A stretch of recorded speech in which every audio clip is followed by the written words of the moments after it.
잠언 1장부터 31장까지의 그 모든 내용 가운데에 하나님께서 우리에게 전하고자 하시는 하나님의 그 놀라운 말씀과 그 뜻이 담겨져 있다라고 저희는 믿고 성경을 봤습니다. 아멘이시죠? 그런데 잠언의 그 저자들을 보면 솔로몬의 잠언이지만 그 가운데 솔로몬의 잠언을 히스기야의 신하들이 편집한 이제 정리한 내용도 있고, 그리고 30장과 31장에 보면 아굴이라고 하는 사람과 르무엘이라고 하는 왕이 이제 잠언을 또 적었습니다. 근데 그것을 묶어서 하나님께서 우리에게 성경으로 주셨다. 그리고 그 한 권을 통해서 우리에게 말씀하신다라고 한다면 전체 내용 안에서의 그 맥락은 다르지 않다. 한 가지로 흐르고 있다라고 우리는 생각하고 하나님의 말씀을 받아야 합니다. 그렇게 우리가 지난주에 함께 말씀을 들을 때에 무엇을 받았냐면 아굴이라고 하는 사람을 통해서 잠언을 읽고 난 다음에 잠언을 읽은 자들이 어떠한 반응을 보이게 되는지를 보았습니다. 어떠한 반응을 보이죠?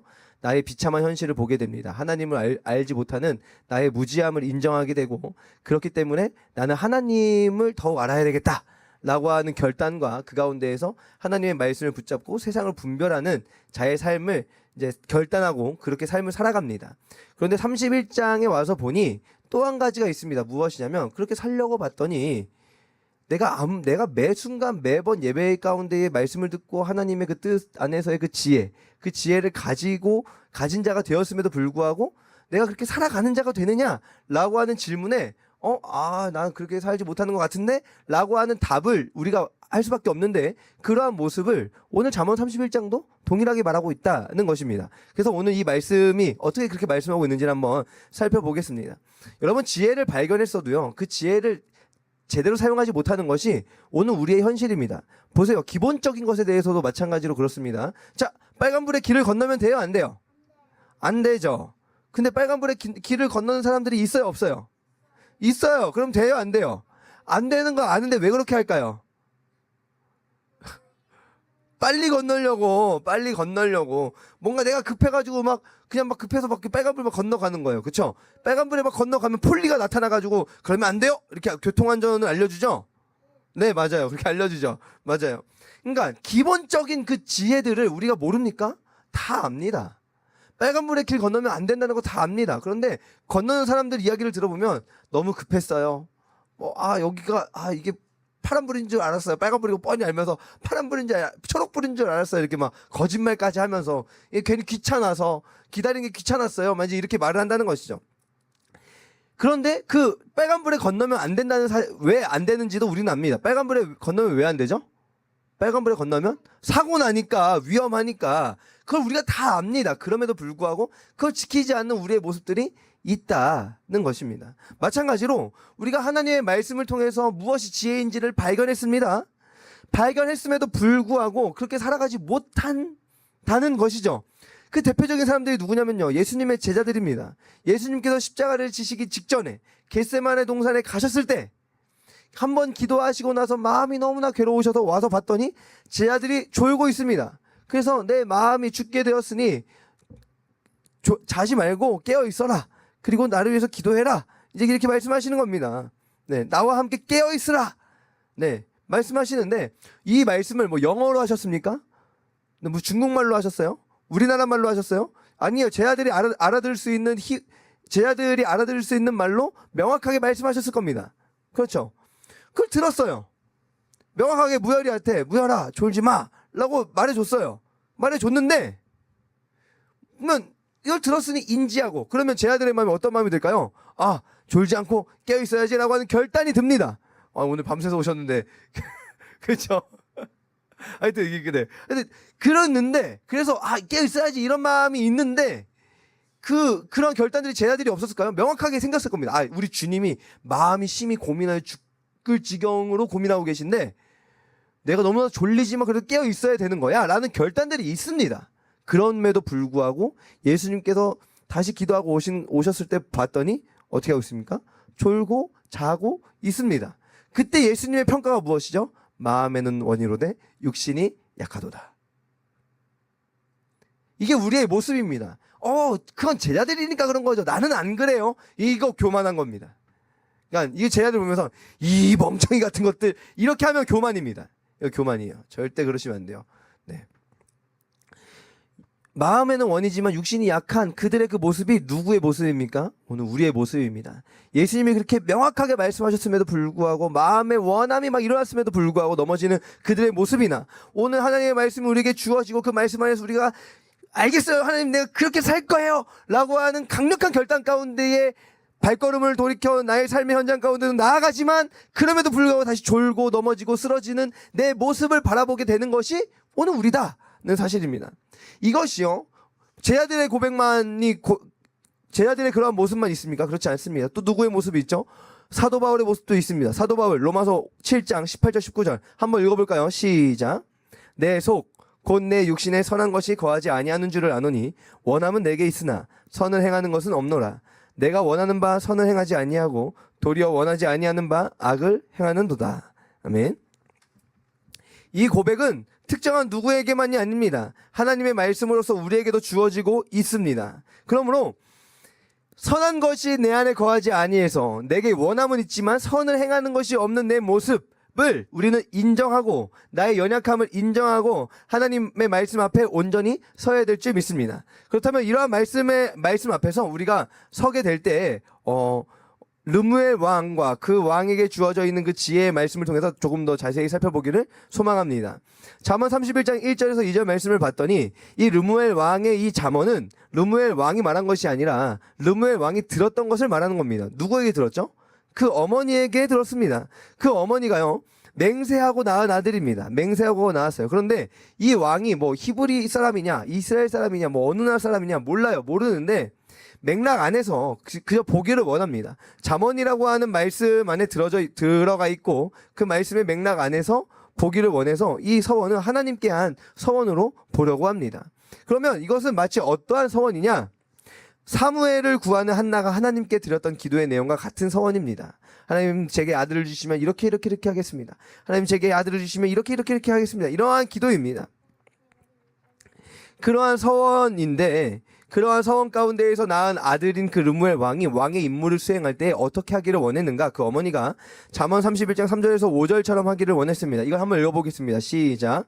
내 힘을 여자들에게 쓰지 말며 왕들을 멸망시키는 일을 행하지 말지어다. 르무엘아 포도주를 마시는 것이 왕들에게 마땅하지 아니하고 왕들에게 마땅하지 아니하며 독주를 찾는 것이 주권자들에게 마땅하지 않도다. 술을 마시다가 법을 잊어버리고 모든 곤고한 자들의 송사를 굽게 할까 두려우니라. 네, 이 왕의 임무에 대해서 그 어머니가 말하고 있을 때에 이것이 하나님의 기뻐하시는 왕의 모습이란 것을 더욱더 확인하게 되는 것인데 무엇이냐면 먼저 내 힘을 어떻게 하라고요? 여자들에게 쓰지 말라라고 말씀하고 있습니다. 여자에게 쓰지 말래요? 여자들에게 쓰지 말래요? 여자들에게 쓰지 말래요. 그러니까 왕은요 수많은 아내들을 얻을 수 있는 수많은 아내들을 가질 수 있는 권한이 있었습니다. 그러니까 권한이 있다는 건 권리라는 것이에요. 그렇게 해도 누가 뭐라고 안 하고 누구도 브레이크를 걸 수 없습니다. 그냥 한다고 하면 하는 겁니다. 그런데 내 힘을 여자들에게 쓰지 말라라고 말씀하고 있는 것이면 한 여자에게 힘을 쓰고 그 여자에게 온 마음을 다해라 라는 그 잠언의 내용입니다. 근데 이것이요 하나님의 그 법과 일치합니다. 신명기 17장 17절 말씀에 그에게 이거 왕에 대한 법규인데 하나님께서 이스라엘 백성에 주신 왕에 대한 법규인데 그에게 왕에게 아내를 많이 두어 왕의 그 마음이 미혹되게 하지 말 것이며 이렇게 말씀하고 있습니다. 그리고 자기를 위하여 은금을 많이 쌓지 말 것이다. 전쟁 많이 해서 전리품 많이 얻는 그런 것들 하지 말고 세금 많이 걷어서 그렇게 하지 말라라는 말씀인데 그러니까 하나님의 뜻 안에서도 왕들은 자기 원하는 대로 아내를 삼지 말고 한 아내를 삼아서 남자와 여자가 부모를 떠나 한 몸을 이루게 하시는 그 하나님의 뜻을 이루는 그 왕의 역할을 이스라엘의 왕이 감당하기를 하나님께서 뜻하셨습니다. 그리고 그 뜻에 부합할 삶을 살라고 지금 잠언 31장에서 르무엘 왕의 어머니가 르무엘 왕에게 권면하고 있는 것입니다. 두 번째 무엇이죠? 독주, 술을 절제하라고 권면합니다. 그런데요 신명기 16장 18절 말씀을 봤더니 내 하나님 여호와께서 내게 주시는 각 성에서 재판장들에게 하는 말씀입니다. 내 지파를 따라 재판장들과 지도자들을 둘 것이요 그들은 공의로 백성을 재판할 것이니라. 그러니까 독주를 마시면 어떻게 합니까? 독주는요 마음이 어려운 자들에게 주라고 르무엘 왕 어머니가 권면하고 있는데 그것은요 독주를 마심으로 너무 견디기 어려운 그 괴로운 마음을 조금이나마 달랠 수 있다면 그거는 그들에게 줘라 이렇게 말합니다. 대신에 왕은 먹지 마라. 왕인 너는 먹으면 안 된다라고 권면합니다. 왜요? 무엇보다 그가 행하여야 할 판결이라고 하는 것은 명철한 판결을 내려야 되는데 그 명철한 판결을 내리기 위해서는 맑은 정신이 필요하기 때문입니다. 그러므로 왕은 그 자기에게 맡겨져 있는 그 왕의 임무를 책임 있게 잘 감당하기 위해서 또 지혜롭게 잘 감당하기 위해서 술이라고 하는 그 권리를 기꺼이 포기해야 한다라고 말씀하고 있는 것이죠. 세 번째 무엇이죠? 약자의 편에 서는 것입니다. 신명기 16장 19절 말씀을 봤더니 이것도 하나님의 뜻에 부합합니다. 너는 재판을 굽게 하지 말며 사람을 외모로 보지 말고. 왜요? 외모로 봤더니 너는 잘생겼으니까 너는 무조건 잘했어. 너는 예쁘니까 너는 무조건 착한 사람이야. 너는 못생겼으니까 그냥 악당이야. 먼저 이렇게 하면 안 된다는 것이죠. 뇌물을 받지 말라. 돈을 받아서 넌 나한테 조금 더 잘해줬으니까 너는 더 잘 먹고 너는 더 좋은 집에 살고 너는 더 맛있는 거 먹고 너는 나한테 뭐 요렇게밖에 안 줬어. 너는 에이 넌 뒷방에 가 있어. 이러한 뇌물을 받아서 눈이 어두워지지 말라. 하나님의 공의를 드러내지 못하는 그러한 자리에 서지 말라라고 하나님께서 말씀하시는데 마찬가지로 르무엘 왕의 어머니도 그렇게 말씀하는 겁니다. 그런데 여기서 약자란 그저 가난한 사람만 말하는 것이 아니에요. 오늘날 보세요. 가난한 사람이 착하고 부자들은 다 나쁘죠? 아니죠. 착하고 나쁜 것과 부자와 가난한 것은 다릅니다. 그렇죠? 그러면 르무엘 왕이 왕의 자리에서 그 일을 잘 감당하기 위해서는 부자라서 봐주고 가난해서 안 봐주고 그런 것이 아닙니다. 가난하니까 봐주고 부자니까 안 봐주고 이런 거 아닙니다. 그냥 억울한 일을 당한 자는 다 약자예요. 부자라고 해도 억울할 때가 있습니다. 그렇죠? 부자라도 억울할 때가 있어요. 그 억울한 자의 억울함을 풀어주는 것이 왕의 임무이고 그 지혜이다라는 것이죠. 자, 그러면 르무엘 왕이 이 어머니로부터 이 잠언, 이 지혜의 말을 들었습니다. 그러면 이 르무엘 왕은 그렇게 살면 됩니까? 안 됩니까? 그렇게 살아가면 됩니다. 자, 들었지? 뭐 다른 말로 해서 다 알아들었잖아. 너 다 알아들었잖아. 뭐 그렇게 살아.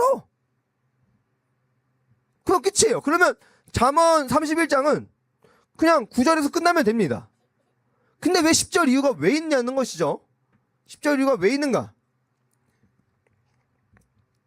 그렇게 살아야 되는 것을 알지만 제자들도 깨어 있어야 되는 것은 알지만 깨어 있지 못했고 사도 바울도 내 속에 원함은 있지만 선을 행함이 없다는 것도 알게 되었고 그러하니 오늘 르무엘 왕도 그렇게 살아야 되는 것을 알지만 살지 못하는 현실이고 그것을 르무엘 왕의 어머니도 모르지 않았다는 것이죠. 10절에 이렇게 권면합니다. 뭐라고요? 현숙한 여인. 네, 현숙한 여인에 대해서 말씀하는 것입니다. 이 현숙한 여인이요 엄청 대단한 여인입니다. 잠언 31장 이후에 보면요 이 여자가요 이 시대에 무엇을 이루는 여자냐면요 간의 수공업을 이루는 여자입니다. 막 직조를 막 해가지고 천을 막 짜서 막 그거를 또 막 팝니다. 막 그래서 팔아 돈을 벌어서 그 돈으로 밭을 삽니다. 밭을 사가지고 밭을 막 일궈가지고 막 이제 막 엄청난 대부를 이루는 것이죠. 그러니까 자기가 재정적으로 자립이 가능하니까 뇌물을 받을 필요가 있습니까? 없습니까? 없어요. 왜요? 왕이 뇌물을 받을 필요가 없어요. 우리 부인이 돈을 잘 버는데 그렇죠, 사모님? 네, 간의 수공업을 이루어서 네. 그 이미지 업로드한 요소들이 막 이제 막 잘 팔려가지고 그렇죠 이렇게 막 그렇게 하면 근데 뭐 재정적 자유를 누리면서 그냥 열심히 복음만 전하면 되는 것이죠. 이런 그냥 엄청난 여인이 되는 겁니다. 뿐만 아니라 이 여인이 어떠한 일을 행하냐면요 곤고한 자들에게 베푸는 일을 감당합니다. 그러니까 왕은 곤고한 자들의 그 억울함을 풀어주는데 이 현숙한 여인인 그 아내는 그 곤고한 자들의 삶을 또 막 보듬어주고 그들의 삶을 막 채워줍니다. 억울한 건 왕이 풀어주고 그 억울해서 풀려져 있는 그 이제 그 해결된 그 삶의 발걸음에 이 아내는 그의 삶을 막 채워줘서 그의 삶이 더욱더 힘있게 나아갈 수 있도록 돕습니다. 정말 돕는 배필로 서는 여인이 현숙한 여인입니다. 그렇게 그 여인에 대해서 어떻게 표현합니까? 잠언 31장 30절에 고운 것도 거짓되고 아름다운 것도 헛되나 오직 여호와를 경외하는 여자는 칭찬을 받을 것이다. 이러한 여인이 어떠한 여인이라고요? 여호와를 경외하는 여인이래요. 그렇게 르무엘 왕이 자기의 그 지혜로운 왕의 임무를 잘 수행할 수 있도록 옆에 돕는 배필이 세워져 있다는 것입니다. 이렇게 이 현숙한 여인에 대한 말씀을 딱 듣고 나서는 사람들은 이렇게 생각합니다. 누가 현숙한 여인을 얻을 수 있단 말인가? 이러면서 배우자의 자격을 논합니다. 야, 얼굴 뜯어먹고 살래? 얼굴 뜯어먹고 살래? 현숙한 여인을 만나라고 아들에게는 그런 며느리를 강요합니다. 그렇죠. 들었던 것 같은데 한 번 정도.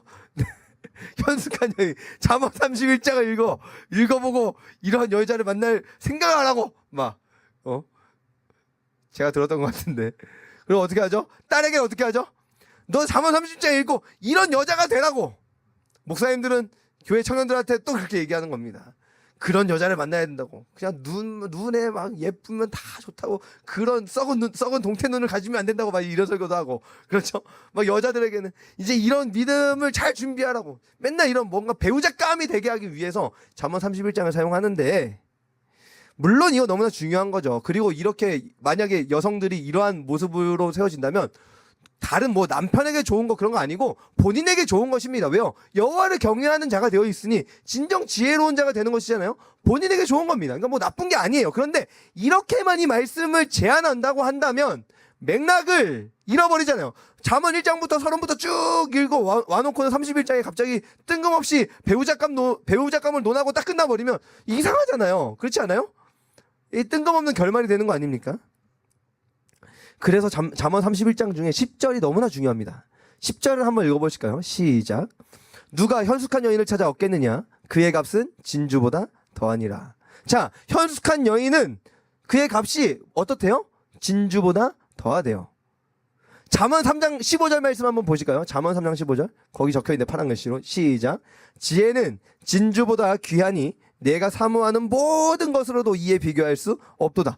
와, 이렇게 봤더니 현숙한 여인은 지혜예요, 지혜. 네. 지혜가 우리의 어디로 들어온다고요? 우리의 마음에 들어온다고요. 우리의 마음에 들어와서 우리를 어디로 인도한다고요? 바른 길로 인도한다고요. 마치 현숙한 여인이 왕의 아내가 되어서 왕이 지혜롭게 왕의 임무를 수행할 수 있도록 그 현숙한 여인이 도와주는 것처럼 지혜는 우리의 마음에 찾아와 우리를 바른 길로 걸어갈 수 있도록 돕고 힘을 주고 인도합니다. 할렐루야. 아멘이죠. 그러면 오늘 이제 우리는 이 말씀 안에서 현숙한 여인에 대해서 깊게 살펴보아야 합니다. 이제 그러니까 잠언에서 말하는 이 현숙한 여인이 이분이구나 이렇게 생각하는 것이 아니라 르무엘 왕에게는 이 현숙한 여인이 필요했다면 오늘 나에게는 누가 필요합니까? 요한복음 14장 26절 시작. 보혜사 곧 아버지께서 내 이름으로 보내실 성령 그가 너희에게 모든 것을 가르치고 내가 너희에게 말한 모든 것을 생각나게 하리라.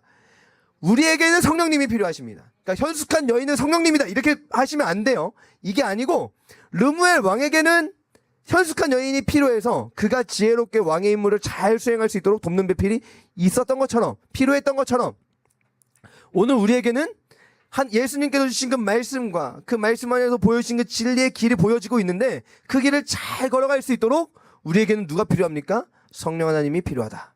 너무나 필요하다. 매 순간 필요하다. 아멘이시죠? 아멘입니다. 르무엘 왕에게 현숙한 여인이 필요했는데 오늘 우리에게는 성령님이 필요합니다. 성령님께서는요 우리에게 모든 것을 가르치시고 예수님께서 가르치신 모든 것을 생각나게 하실 것입니다. 사도 바울도요 자신 안에 선을 원함이 있지만 선을 행함이 없는 자신의 연약함을 보고 난 이후에 로마서 8장에 뭐라고 고백합니까? 생명의 성령의 법이 승리하게 했다라고 선언하는 것입니다. 그렇습니다. 오늘 우리는요 믿음의 시작부터 우리의 그 믿음의 모든 삶의 순간에 있어서 하나님의 은혜가 아니고서는요 감당할 수가 없습니다. 마음의 원함은 있지만 열매가 맺어지지 못합니다. 이제 우리는 잠언을 읽고 난 후에 지혜를 얻은 자의 모습이 예수 그리스도의 복음을 받아들인 자가 가져야 될 모습임을 이제 깨닫습니다. 성령님께서 우리의 마음에 찾아오셔서 믿음을 허락하시고 바른 길로 인도해 주시죠. 그렇게 우리는 나의 죄인됨을 이제 고백합니다. 아굴처럼 나의 죄인됨을 고백합니다. 그리고 말씀을 따라 살아가기로 결단합니다. 그리고 그 결단 속에서 발견하는 것은 내 힘으로 그 결단을 살아갈 수 없다는 것을 보게 되는 것이죠. 그때 우리의 마음에 찾아오신 성령님께서 거룩한 복된 그 삶을 살아갈 수 있는 힘과 능력을 주시고 그 힘과 능력으로 동행하십니다. 이 현숙한 여인은 진주보다 귀합니다. 그러므로 우리로 하여금 성령님과 함께 이 복된 삶을 누리게 하시기 위해서 예수님께서는 자신의 생명을 아낌없이 십자가에서 내어 주셨습니다. 이 땅의 그 어떤 보화로도 비교할 수 없는 가장 귀한 은혜로 베풀어진 그것이 무엇입니까? 하나님이 친히 내 안에 찾아오셔서 나와 동행하신다는 것입니다. 성령님이 내 안에 친히 찾아오셔서 내 안에 머무신다는 것입니다. 그렇게 나는 무엇이 되었습니까? 성전이 되었습니다. 이 놀라운 은혜를 찬양하는 것입니다. 잠언을 다 읽고 난 이후에는 이 놀라운 은혜의 결론에 다다라야 됩니다. 별다른 거 없었네. 성경 다른 거 읽어도 다 아는 내용이 잠언을 통해서 깨닫게 되어졌네. 그렇게 느껴지시지만 근데 그게 맞아요. 마지막 이제 다 설교 다 끝났습니다. 성경에 명료성이라고 있습니다. 따라해 보실까요? 명료성. 이 뭐냐면요. 성경을 읽다 보면 쉬운 부분도 있고 조금 어려운 부분도 있죠. 그런데 쉬운 부분에서 말하고 있는 내용이 예수님의 십자가의 복음이라면 어려운 내용에서도 결국엔 드러나는 것이 무엇이어야 됩니까? 예수님의 십자가의 내용이어야 해요. 그러면 왜 굳이 그냥 쉽게만 써놓으시면 되지 왜 어려운 것까지 같이 써놓으셨을까? 라고 하는 것은 이런 것입니다. 하지 않게 하기 위해서. 네. 교만하지 않게 하기 위해서. 그러니까 자꾸 막 요한계시록 막 뒤적여가지고 막 갑자기 막 내가 막 새로운 걸 깨달은 것 마냥 나만 특별한 마냥 해석해내는 것은 어떻게 되는 것이죠? 잘못된 것입니다. 그냥 요한계시록을 통해서 발견하는 것은 무엇을 명확하게 발견하면 됩니까? 예수님께서 나의 구원자가 되시고, 그렇죠? 죄와 사망의 권세를 예수님께서 이기셨고, 그를 믿는 모든 자들을 예수님께서 보호하실 것이며, 끝날에 그 모든 왕권을 가지고 다시 오셔서 이 땅 가운데에 하나님의 나라를 세우시고, 사단은 그 결박 가운데에 그 무적행에 그 불못에 던지시는 것. 이것을 발견하면 됩니다. 근데 막 이게 무슨 뭐 청황색 말이 뭔데 뭐 해가지고 막 이제 물론 깊이 살펴야 되겠지만 거기 안에서 자꾸 막 이상한 데로 빠져버리면 이거 안 됩니다. 성경의 명료성입니다. 그래서 지식이 모자른 사람도 성경을 통해서 무엇을 깨달을 수 있습니까? 하나님의 뜻을 깨달을 수 있습니다. 명확하게 복음을 받아들일 수 있습니다. 지식이 많은 사람이라 할지라도 이것을 통해서 어떻게 합니까? 하나님 앞에 겸손하게 되어집니다.